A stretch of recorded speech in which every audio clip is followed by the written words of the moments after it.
नमस्कार, दीप्स किचन मराठीमध्ये मी दीपाली आपलं मनापासून स्वागत करते। चला तर मग आजच्या आपल्या रेसिपीला सुरुवात करूयात। आज मी तुम्हाला लग्नाच्या पंक्तीतली वांगे बटाट्याची रस्सा भाजी कशी करायची ते दाखवणार आहे।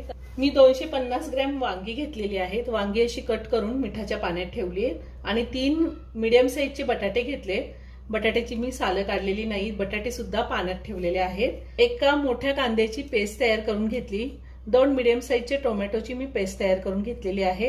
4 चमचे डेसिकेटेड कोकोनट घेतले, 2 चमचे आले लसणाची पेस्ट, 4 हिरव्या मिरच्या, 9-10 कढीपत्त्याची पानं, थोडी कोथिंबीर घेतलेली आहे बारीक चिरून, 2 तमालपत्र, 1 चमचा कसुरी मेथी घेतली, चवीनुसार मीठ लागणार आहे, अर्धा चमचा मोहरी, अर्धा चमचा जिरे, अर्धा चमचा हळद, अर्धा चमचा जिरा पावडर घेतली, जिरे भाजून त्याची पावडर तयार करून घेतलेली आहे, 1 चमचा किचन किंग मसाला, 2 चमचे धने पावडर, 2 चमचे मी बेडगी मिरची पावडर घेतलेली आहे, 2 चमचे शेंगदाण्याचा कूट आणि 1 चमचे तिळाचा कूट करून घेतलाय। तीळ भाजून त्याचा कूट तयार करून घेतलेला आहे।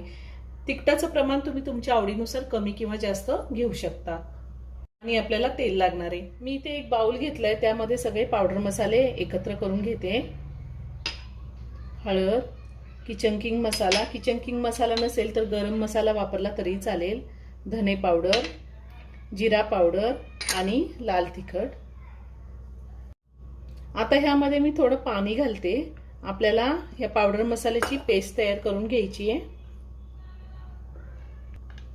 मी पावडर मसाल्याची पेस्ट तयार करून घेतलेली। आता आपण भाजी करूया। मी गॅसवर कढई ठेवली, त्यामध्ये मोठे 3 चमचे तेल घातले। तेल गरम झाले, त्यात मोहरी घालूया, त्यातच आपल्याला जिरे घालायचे। जिरे मोहरी तडतडले, त्यात तमालपत्र घालायचे, कढीपत्ता घालूया आणि आलं लसणाची पेस्ट घालायची। आलं लसणाची पेस्ट मी थोडीशी परतून घेणार आहे।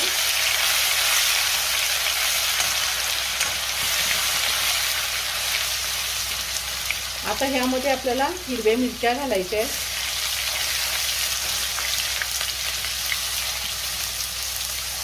त्यातच कसुरी मेथी घालूया,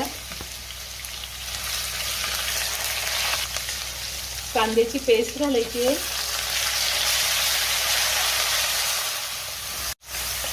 कांदा साधारण 3 ते 4 मिनिटं मी परतून घेतलेला आहे। आता आपल्याला ह्यामध्ये डेसिकेटेड कोकोनट घालायचे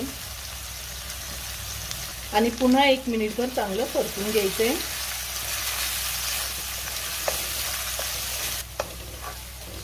मी थोडी कोथिंबीर घालते बारीक चिरलेली। अशी फोडणीमध्ये कोथिंबीर घातली की भाजीला खूप छान स्वाद येतो।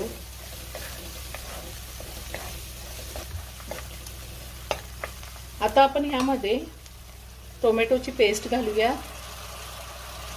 आणि चांगलं तेल सुटेपर्यंत आपल्याला टोमॅटोची पेस्ट परतून घ्यायची आहे। टोमॅटो मी चांगला परतून घेतलाय, छान तेल सुटले। आता ह्यामध्ये आपल्याला पावडर मसाल्याची पेस्ट घालायची आणि पुन्हा 1 मिनिटभर चांगलं परतून घ्यायचंय।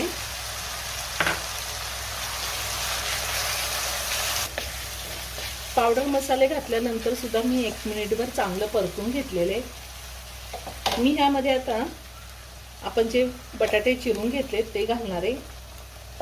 आधी आपल्याला बटाटे घालायचे आणि बटाटे 5 मिनिटं चांगले वाफवून घ्यायचे आणि त्यानंतर वांग घालायचे। वांग शिजायला जास्त वेळ लागत नाही आणि त्याचसोबत मी तिळाचा कूटही घालते। सगळं व्यवस्थित मिक्स करून घेणार आहे। चवीनुसार मीठ घालूया।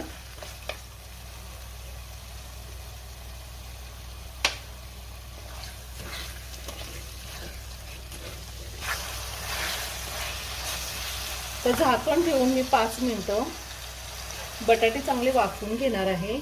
गॅसची फ्लेम लोवर ठेवलेली आहे। 5 मिनिटं झालेली आहेत। मी झाकण काढते। ह्या 5 मिनिटांमध्ये मी 2 वेळा चांगलं व्यवस्थित मिक्स करून घेतलं होतं। आता आपल्याला वांग्याच्या फोडी घालायच्या आहेत।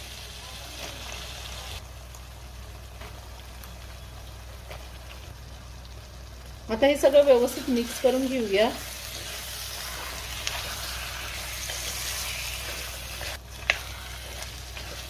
मी हे सगळं व्यवस्थित मिक्स करून घेतलेलं आहे। यातच मी शेंगदाण्याचा कूट घालते।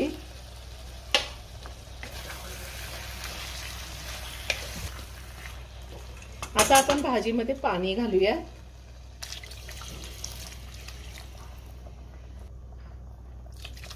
मी साधारण 1.5 ग्लास पाणी घातलेलं आहे. आता हे सगळं पुन्हा व्यवस्थित मिक्स करून घेते. आता मी झाकण ठेवून भाजी शिजवून घेणार आहे. मी साधारण 12 ते 15 मिनिटं भाजी शिजवून घेतलेली आहे. भाजी छान शिजली आहे. आपण चेक करूया. बटाटा शिजायला थोडा जास्त वेळ लागतो. बटाटा शिजलाय का ते पाहूया. हे पहा, बटाटा छान शिजलेला आहे. आता वरतून थोडी कोथिंबीर घालते आणि भाजी एका बाउलमध्ये काढून घेते. खूप छान झाली भाजी, खूप छान सुगंध येतोय.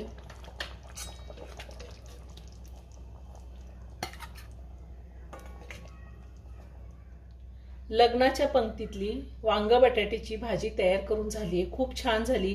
ही भाजी आपण चपाती, भात, पुरी कशाबरोबरही खाऊ शकतो. तुम्ही नक्की करून पहा. व्हिडिओ जर आवडला तर व्हिडिओला लाईक आणि शेअर करायला विसरू नका. रेसिपी आवडली असेल तर कमेंट करून नक्की कळवा. पुन्हा भेटूया अशाच एका छानशा साध्या आणि सोप्या रेसिपी बरोबर. धन्यवाद.